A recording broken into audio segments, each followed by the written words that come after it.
So the sensory scientist thinking helps me paint a more holistic picture of what happens in the research that I do. And then I think wineries appreciate that aspect too, because it gives them more information about what consumers actually might want or actually might appreciate rather than change for the sake of change.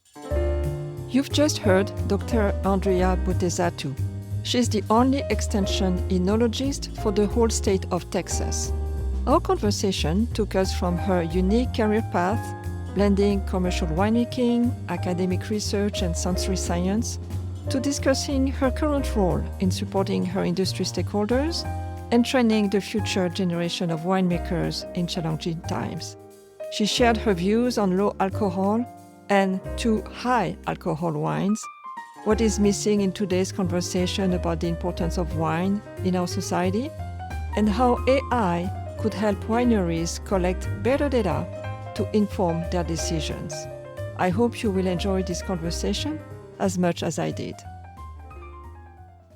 Welcome to today's episode of We Taste Wine Differently, the podcast for wine professionals eager to challenge the status quo and create truly unforgettable people-centric wine experiences. I'm your host, Isabelle Lesschaeve, consumer sensory scientist, educator, and tasting coach. And today I have the great pleasure to welcome Dr. Andreea Botezatu, associate professor and extension specialist at Texas A&M University. Welcome to the show, Andreea. Thank you, Isabel. Thank you for having me. So thank you for being with me today, Andreea. I really wanted to speak with you because of your dual expertise in enology, the science of winemaking, and sensory science. I used to say the science of wine tasting, but it's really about understanding how people interact with the product, in our case, wine, through their senses. So let me share briefly your bio for our listeners. You earned a Bachelor of Science in Enology and a Master of Science in Agricultural Management, both from the University of Agronomy and Veterinary Sciences in Iași, Romania. And we crossed paths at Brock University in Canada, where you earned your PhD in Enology, and you followed after that with a postdoctoral fellowship.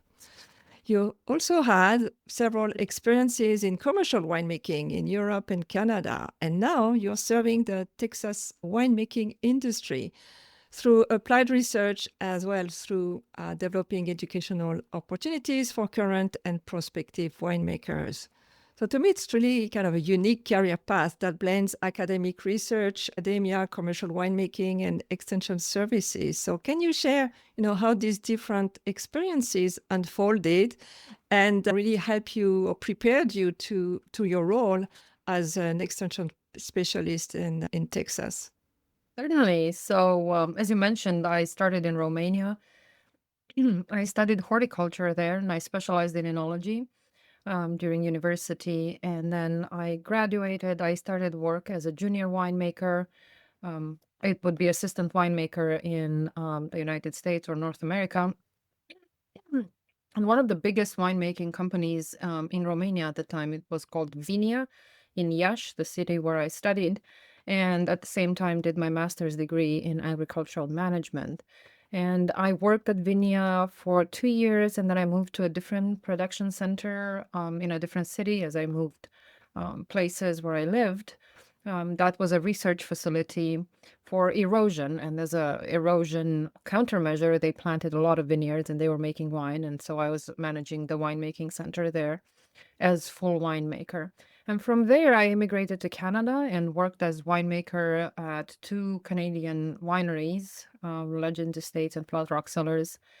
And then while I was there at one of these wineries, I had one harvest, I remember, where we had a lot of issues with ladybug infestations.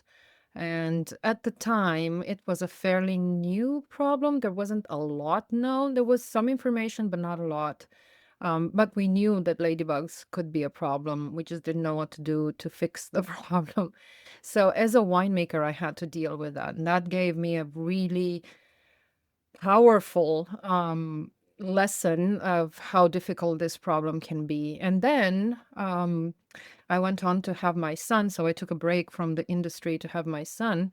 And when I was ready to go back, I learned about the PhD position at Brock, where we, as you mentioned, we intersected for a bit with Dr. Gary Pickering. And he was studying ladybug taint and methoxypyrazines. And having had the experience that I had and the perspective as a winemaker, I was really excited to change directions a little bit and see if I can have any contribution from a research perspective. So I joined Dr. Pickering's lab and I worked on pyrazines for 6 full years.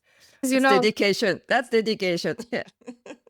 are not the fun compounds to work with. They're very, very smelly, very stinky, and very potent. It takes very little to make something smell bad. But during that time, I got my training in sensory science and a lot of experience under the guidance of Dr. Pickering, with different various projects. So I learned a lot there. I did my research in wine quality, as I mentioned, ladybug taint and methoxypyrazine and remediation. Um, and then once that was done, this opportunity at Texas A&M came along, and I started as assistant professor here. And again, as you mentioned, most of my duties are related to extension, and that's the communication or the contact between academia and industry and translating scientific information into everyday talk so that the industry can take it and apply it. Educational opportunities, all of that communication with the industry, understanding their needs. So, with that, all that being said, so that's kind of my history. But I think you asked how my different perspectives shaped each other. Exactly. And I think the biggest part was having had the winemaking experience. Once you have that, you get such a detailed view into the real life of winemakers and how things really happen, because we in academia can be a bit disconnected from the real world. We can get tunnel vision, I think, and get focused on very specific things, narrower and narrower, and we can sometimes lose sight of the bigger picture. So having had that experience helps keep me very grounded in reality. So the projects that I usually get involved in or choose to be involved in are most of the time very applicable. So very applied research that I do with the Texas industry in mind, so serving their needs. And also I try to make it as broad within this as possible. I was thinking about that when you approached me about this podcast, and I was thinking that I wish I could do more.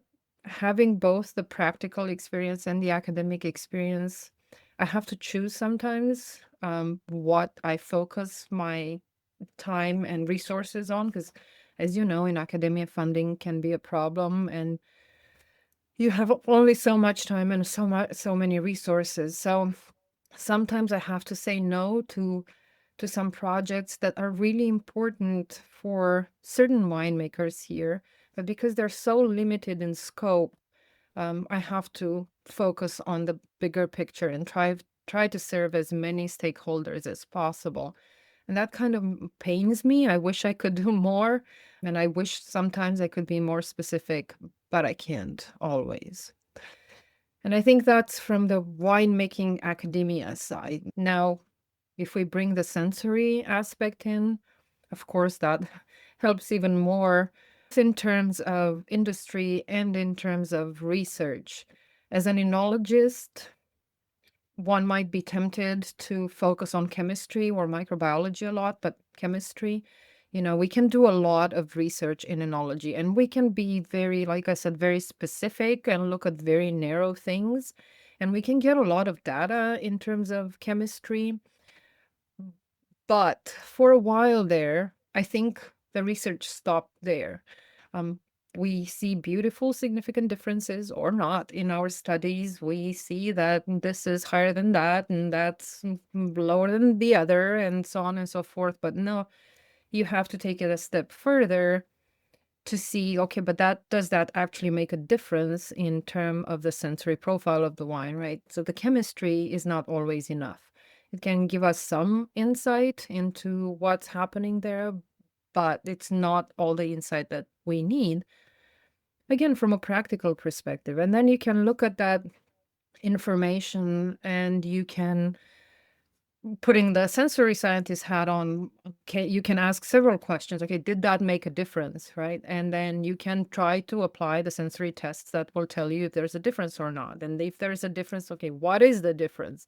Can we describe the difference? Can we characterize the difference? So then you take the next step and you set up the proper sensory experiments to do that. And then finally, okay, we know there's a difference. We know what the difference is, but how do consumers interpret that? How do they receive it? Does it matter to them? Are they willing? Are they happy about the difference? Are they unhappy about the difference? Are they willing to pay more? Do they even care?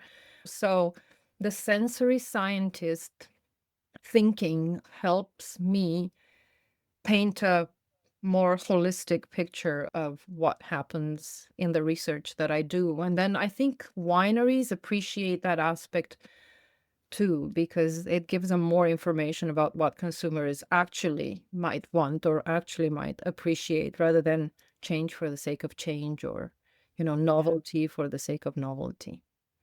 Other things coming to mind as you were explaining your career and your journey, this dichotomy between being an academic and being an industry professional. I remember when I joined Brock, I was told, you're too industry focused. Your mind is not academic enough. And then when I went back to industry, that was, you're too academic. It's not how Yes. it works. And I think it's finding the balance, but at the same time, it makes you a well-rounded professional because you can see both worlds and help your That's constituents true. that way. And I think the fact that this is again, an extension focused position, it really helps, because those are the expectations for extension. So, Yeah. purely academic role might have been a little bit different. And that's not to say I love doing research. I love it. It's one of my favorite things to do, working with my grad students, coming up with new research projects and seeing them through, as I said, through the sensory part as well. Just, I love doing all that. But I also love working with the industry. Yeah. Yeah. Yeah. So the wine industry in the US is facing a lot of challenges, consumption declining. We are blaming the new generations, but there are lots of factors that have led to this situation. So when you're teaching this new generation of winemakers and when you interact with the winemakers and the industry in Texas, what are their current aspirations? Do they take any actions? How can you help them go through that? Crisis is a word, but I always think of it as a cycle. So I hope it will rebound at some point. So what is your role in helping them navigate these challenges, but also preparing the future winemaker in joining this industry? It's a very good question. Yeah, there's been a lot of upheaval in the industry for various reasons. Climate is one of them, consumer changes in consumer attitudes towards alcohol in general, not just wine, the new generation. I think the best I can do for the industry is to keep them informed as much as possible about the things that are going on, how other people are dealing with these challenges, what new ideas are out there, what consumers may be looking for, or what their priorities are, and trying to kind of show the direction in which maybe wineries could focus their efforts. These things tend to be somewhat cyclical, like you said, Mm. and there are fads, and then they go away. So I wonder myself, how long will this last? So this low alcohol trend that we see right now, um, I'm not exactly sure how long it will last in terms of low alcohol wines. We're kind of struggling with the sensory profiles of these wines. I know a lot of producers are trying to make low alcohol wines that are attractive to consumers. I'm not really sure we're 100% there yet as a global wine industry. And I also don't know how long this thing will last. I think maybe a better approach to that would be to stop the obsession with high alcohol wines that we've had for a while. Like this drive for more sugar, more like alcohol, more sugar, more alcohol. I find it baffling. Honestly, I don't really understand it. I never did. It's not even a good thing in terms of the sensory profile of the wine. So it's not a pleasant thing to have more alcohol. It's not better for you in any way. So I'm not really sure why that was, but I think just moderating that and coming down to alcohol levels that we used to see, 30, 40 years ago, like your 11%, your 12%. There's nothing, absolutely nothing wrong with that. I think that would be a more sustainable approach and just a lot easier to do than to necessarily focus on very low alcohol wine, which is hard to make, and you lose a lot of the quality of the wine when you try to do that. So yeah, keeping them informed. I do a lot of webinars and podcasts, as you know, probably, and especially in my webinars, those are very technical, and I constantly try to keep up to date with new technical um, progress that's being made in the world of wine, new things that look promising, and inform my stakeholders here in Texas and actually everywhere, because those webinars reach the whole world Mhm. about that. And I've had a lot of great feedback about that. People love learning those things and being informed about these new advances that happen. And then talking to the industry, hearing or listening to what they have to say, the feedback that they get from consumers, because they're there on the ground. They have the tasting rooms, they have the consumers, they see what's happening, what's selling, what's not selling, what people say, and trying to bring it all together somehow in in my Yeah. head, make sense of it all. I think educating the new generations of students, not as for the winemaking world, but also for being consumers of wine, educating in terms of moderation. I think moderation is something that lacks or used to lack in the young generations here. I think a lot of young people in North America, as opposed to Europe, there's a different culture there about wine in particular, but alcohol drinking in general, because they were forbidden from drinking alcohol up until 21. Then they turn to 21 and they start binge drinking. And I think that's not good. I think just getting an education in terms of moderation and how to properly enjoy a drink, in my case, wine, because that's my focus, right? Is really important. And also, wine is so much more than just an alcoholic drink. So, talking about the social aspects of wine, I think, is really important. And I think that's something that's missed quite a bit in this conversation about wine and health, where alcohol, for good reason, but I think there's we're missing an aspect, especially when we talk about wine. Wine has brought people together for thousands of years. Wine has been there through everything, through our history as human beings, through our religious what's the word? Rituals. Ritual, Rituals. Yeah. Mm. through art, through history, through everything. And it's just this, it brings people together. That's the best way. It opens minds, but again, everything in moderation, everything in the right context, everything enjoyed with a meal, with friends. You don't go out and get drunk on wine on purpose. That's just something that's shouldn't shouldn't happen.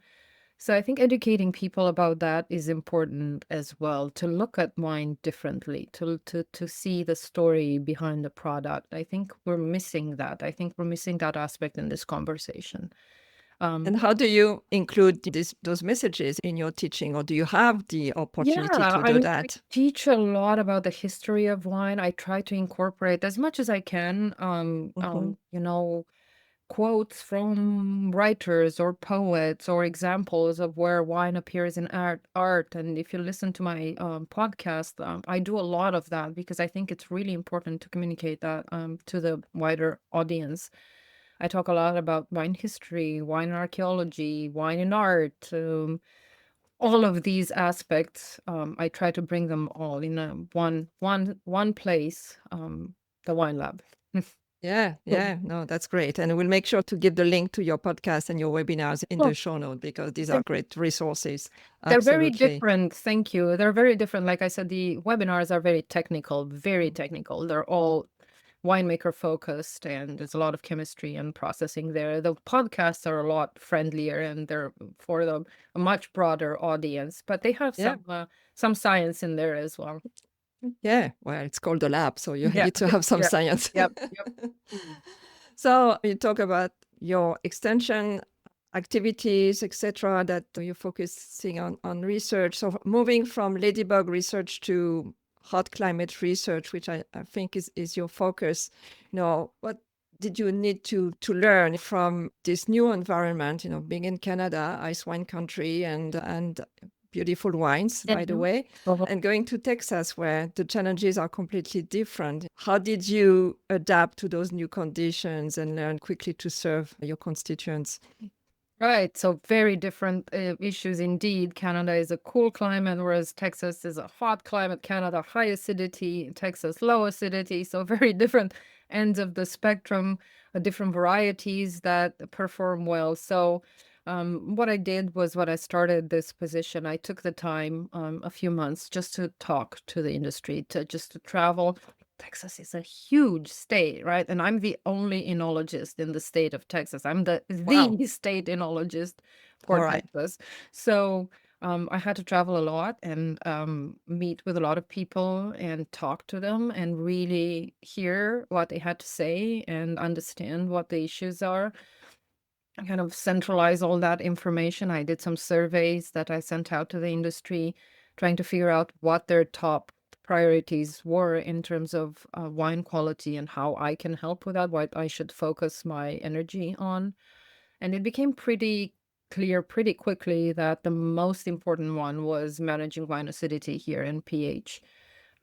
That still is a Mhm. big issue here because with high pHs, I'm sure come a lot of problems in terms of wine quality and wine stability. So that has been a lot of my focus in the years since I got here. Also, trying to understand Texas consumers. That was something that hasn't really been looked at before. So I did that again through surveys. That was really interesting. And now I'm also branching out into a new and very exciting project for Texas oak. So people in the industry would like to know more about the quality of Texas oak and its potential to be used as in cooperages and making Texas oak barrels. Because there are American oak barrels and American oak barrel producers, and this is the same species. It's just grown in Texas. It's white oak, so that's something that one of my grad students and I are starting to look into this semester. So very excited, but again, very Texas focused. Yeah, yeah. Uh, and that's your role. Yeah. Uh, So when we prepared for this conversation, I was curious about how you were incorporating sensory teaching into your classes. And you told me, well, there is no formal sensory education for the winemakers. And I understand, resources are limited, but do you see that as a gap, or are there any other opportunities in their curriculum for the future winemakers to learn about how to taste wine differently, which is the theme of this podcast, but also to look at tasting data, through a different lens to help them make decisions, when they do trials or when they interact with suppliers, how do you help them navigate that? Yeah, unfortunately, there's very limited opportunity in terms of academic teaching. I would love to teach that course. Um, it's not possible yet. Maybe it will be in the future. But what I can do is organize workshops for the industry. What I have done is sensory focused workshop where we discuss proper evaluation techniques and aroma compounds and wine faults. It depends on the workshop. But there, during these workshops, I try to communicate as much as I can the importance of proper sensory trials and understanding sensory data and what it can and cannot tell us or how we should look at it. and why it's important for winemakers, why it's important. And it's important for a number of reasons. I think, on the one hand, well, there are several directions we can take this. Just being able to understand the proper setup of a tasting. You know, if you're doing a quality evaluation tasting, how to set it up, what your limitations are as a human being, and what the limitations may be in terms of the space where you're having the tasting. Are there any smells, sounds, colors that are influencing the tasting? How it should be set up, the proper glassware to use, understanding sensory fatigue and palate cleansing and how important that is. Another thing is understanding one's sensory capacities, especially in terms of anosmias. I think people don't realize, don't know they can be anosmic to certain Yeah. things. And a lot of them are very surprised, especially when I do these workshops where I present wines to them. And some of them realize they can't smell actually some of these things. They are very surprised. And so then I Mm. try to communicate how important it is to know that about yourself and take the appropriate measures if that's the case, you know. Speaking of Texas and high pH wine, just high pH wine in general, not just in Texas, you see a lot of mousiness, for example, that comes with that. And mousiness is a tricky one, first of all, because you can't really smell it. You have to taste the wine first. And second of all, 30% of the population is anosmic to that compound. So if you're a winemaker and you're part of that 30% of the population, you'll never know your wine has an issue. And so being aware of that and trying to mitigate that, asking other people to help, you know, constantly monitoring the wine is really, really important. And I think a lot of them are really surprised in the beginning and then really grateful that they learned about that and that they can take that with them and make the appropriate changes if they need to. Yeah. We talk about that with Dr. Hildegard Heyman, and she was calling those uh, anosmic realization, the blind spot, really understanding the blind spot and making sure that you don't taste alone when you realize It's really those important. situations. Yeah, going back to my research at Brock, I was working with methoxyperazines, as I mentioned, and I was working with a new one that hadn't been investigated before, dimethylmethoxyperazine, and I was trying to establish the sensory threshold for that. And during that time, during those experiments, I realized how different we are. Like it was firsthand experience with a difference in how different we are in our perception of things, because there are people with hundredfold difference in their ability to perceive these compounds. It was quite extraordinary to see. But of course, that's part of the sensory sensory world. That's very common. It's just for me, seeing it firsthand was such a aha moment, as they say. Yeah. And I'm very much aware of it, and I try to communicate that. So maybe you're not anosmic, but maybe you perceive things a lot less than other, or a lot more. For me, for example, I tend to perceive A, volatile acidity, and B, Brettanomyces a lot stronger than other people. I realize that about me, and I try to to tone myself down because a lot of the wines that I smell, to me, have VA, or I can Mhm. sense some Brett in there, and then most other people, they maybe get it, but it doesn't bother them, or doesn't they don't get it as much as I do. So it's good to know these things about yourself. It's really important as a winemaker.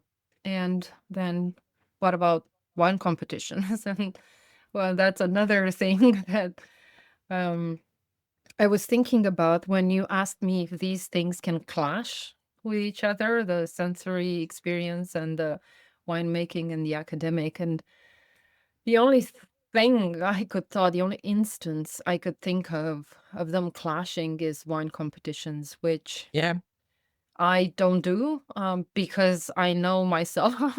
I know myself. I know how much I can accurately and properly do, and I'm pretty sure that most people are the same way. I'm very acutely aware of our sensory fatigue, adaptations, biases, all of that. So I have very limited faith in what can accurately be established during those wine competitions, generally speaking. Now, there may be some that are better organized than others, but for the ones that have hundreds of samples every day where you have to push through and push through, my tongue hurts, my teeth hurt, I can't smell anymore.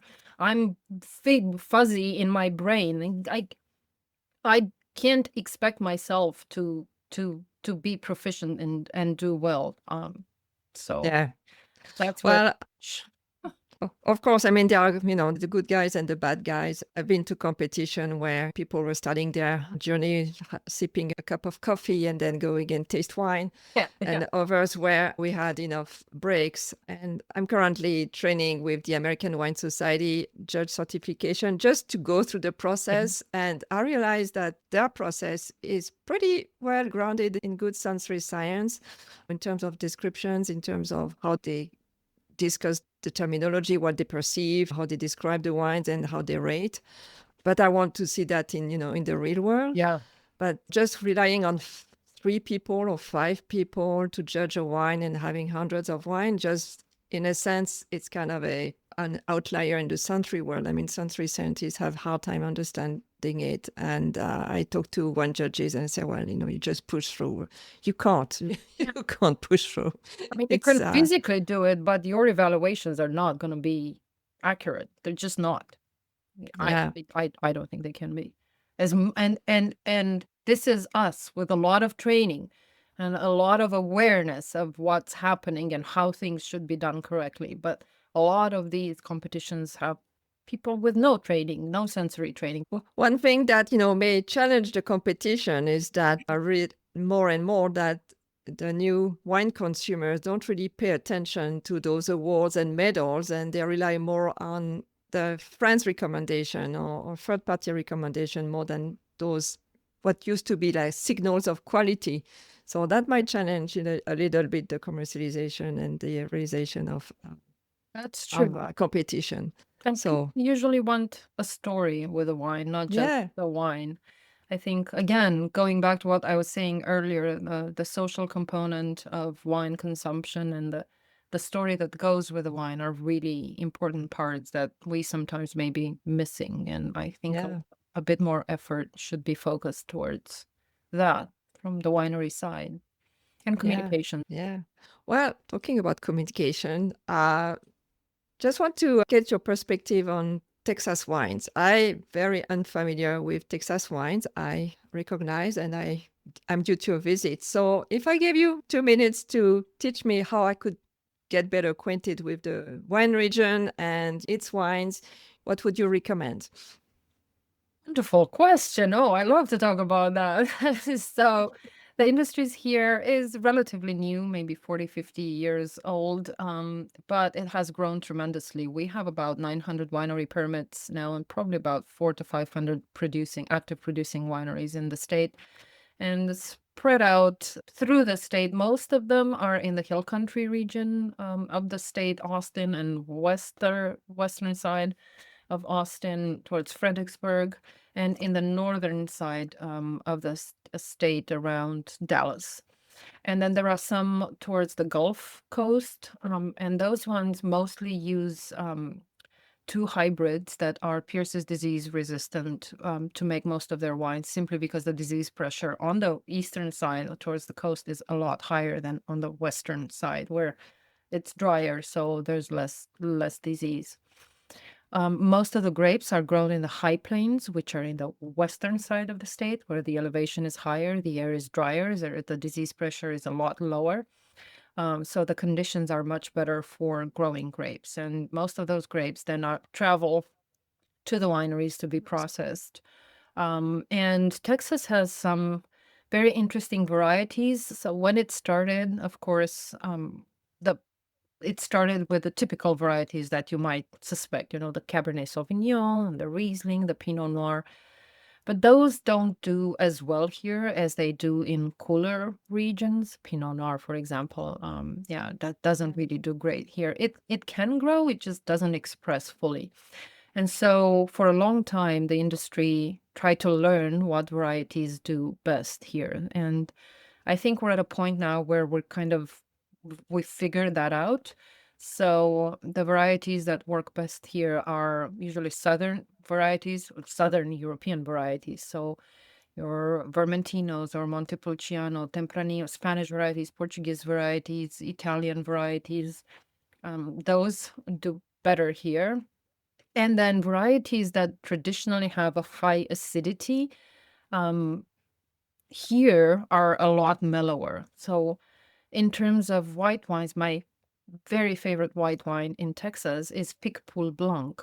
And Picpoul Blanc in France is usually used for blending because it's really acidic. It adds that acidity component. But here, because of the heat here, it's not as acidic as it is in France. However, it still maintains some acidity, which makes it ideal for Texas for a hot climate.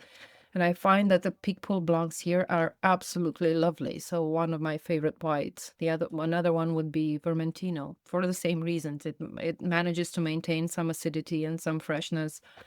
I love me a Texas Vermentino. It's lovely. Especially in summer, and it's never-ending summer in Texas. I'm looking out the window, and it's still 35 degrees. This is probably in Atlanta. God, It's the same. Um, it's cooler here. Mhm. oh, lucky you. In terms of reds, we do have Cabernet Sauvignon, but it doesn't accumulate A, as many color compounds, B, as many tannins as it does in California, for example, or in Yeah. France. So our Cabernet Sauvignons are lighter, less tannic, less astringent, less able to age for really long periods of time. So they're lovely to drink. They're just very different from what one might expect if one is used to big cabs, Yeah. super extracted, big wines. Ours are not quite like that. We have Tanat here that does really, really well. Actually, I think it's one of the grapes with the most potential in terms of reds in the state. But again, it tends to be a little less than the worldwide Tanat that's famous worldwide. It still has a good structure and good body and some good tannins in there. It's just not, again, not as big as in your face as other Tanats. So I would say stylistically, Texas Reds are a little bit more approachable. Um, the volume is a little lower, the ageability is a little bit shorter, but they're lovely. They just express differently here. Yeah. As long as the acidity is managed properly, I think, yeah, great Yeah. wines. And the way you describe those wines, I can see the modern wine consumers really, attracted by these wines. Yeah. Easy to drink, accessible. I don't need to age those wines because I don't know how to do that, and I'm not a wine collector. Yep. So I Mhm. think this is perfect opportunity for this wine industry, and I hope they capitalize on that and they I, have a growing business. I hope so too, as long as they also consider the alcohol. So just lowering the alcohol a bit, because sugar, we don't have a problem with that. So we have a ton of sugar in our grapes, and all of that gets turned into alcohol, or most of it anyway. So Yeah.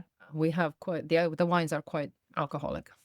Yeah. Thank you for your recommendation. I know what to look for Texas wine when I Love would to go host and you. visit. Decide to visit, let me know. I'd love to host you. Take you on a winery tour. I would love to do that, certainly.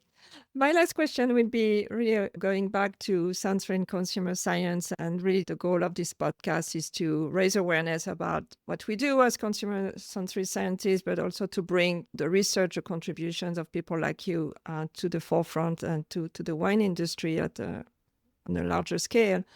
So my question is, if you had one practical, immediate step that you could offer to our listeners who are winery owners or tasting room managers, so that they could start adopting a more consumer-centric practice in their operation, what would that be?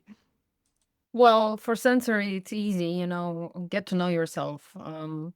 Take some sensory classes, read a sensory book, talk to me, call me, email me, ask me. I'm happy to answer questions. Um, for consumers, I think it needs to be an ongoing dialogue, um, understanding what the consumer wants, but that's nothing new, understanding what the consumer wants. It's more delivering it maybe educating consumers is really important too. Like I said, in terms of consumption, in terms of history, in terms of social aspects. I think AI has a lot of potential here. I think AI can be used. It facilitates this conversation because it can directly be targeted towards consumers. They can be, I mean, AI is such a broad thing, but there are ways of implementing it where it can have a conversation with your consumers on a platform on your website and maybe help get feedback from the consumers in terms of what they liked, what they didn't like in your wine, what they would like more of, or having that dialogue and keeping track of that data is much easier having AI as a tool than having to have people do that. That's a lot of time and a lot of energy, and I think that's an opportunity that could be used by wineries. I Yeah. think that's the one step that I would probably suggest. Um, Uh, yeah. No, I love that because it's really about bringing technologies to reduce the barriers between, Um, themselves as a potential buyer, potential consumer, and the industry, which is quite intimidating. Everybody thinks they need to be a sommelier to buy wine.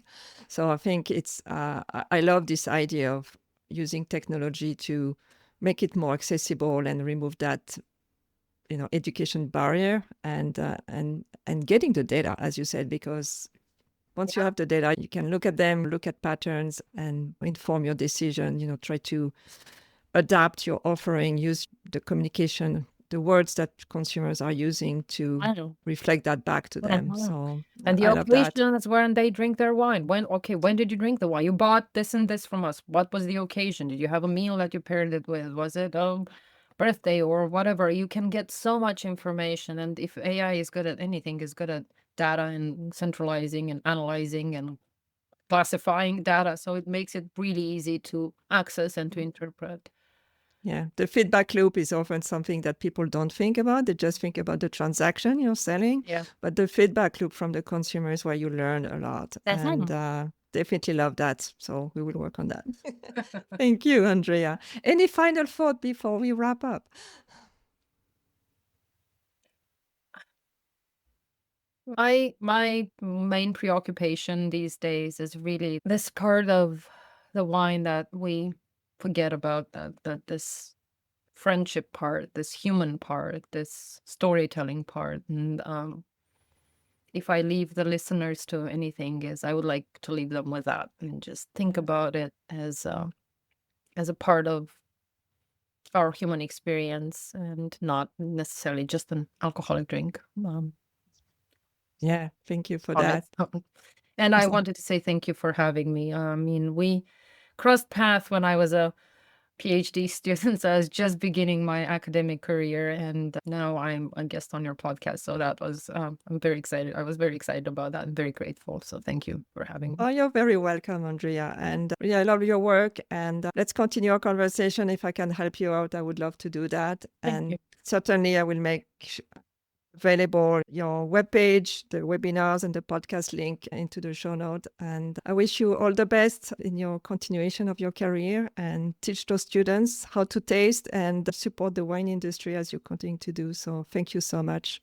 Thank you. Same to you.